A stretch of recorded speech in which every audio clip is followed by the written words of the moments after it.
حضرت مطلب دوسرے اہل تشیع کی بہت معتبر کتاب کشف الغمہ، کتاب کا نام کیا ہے؟ کشف الغمہ. اور اہل تشیع کی نظر میں یہ ایسی معتبر کتاب ہے چھپنے والی ایران سے. حضرت محترم امام باقر سے روایت، امام باقر رضی اللہ تعالیٰ کی بارگاہ میں ایک راوزی نے سوال کیا.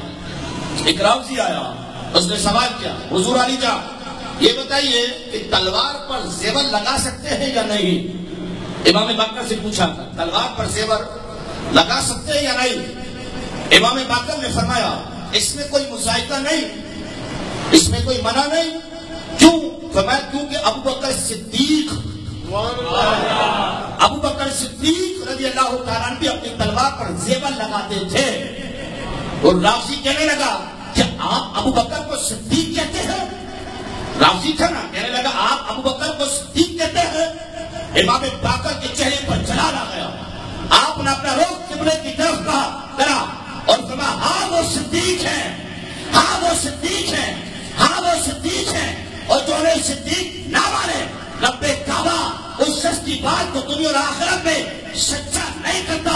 رب کعبہ اسی شخص کی بات کو سچا کرتا ہے جو ابو بکر کو صدیق مانتا ہے. بولو سبحان اللہ. امام باقر نے کہا ہاں وہ صدیق ہیں، ہاں وہ صدیق ہیں، ہاں وہ صدیق ہیں.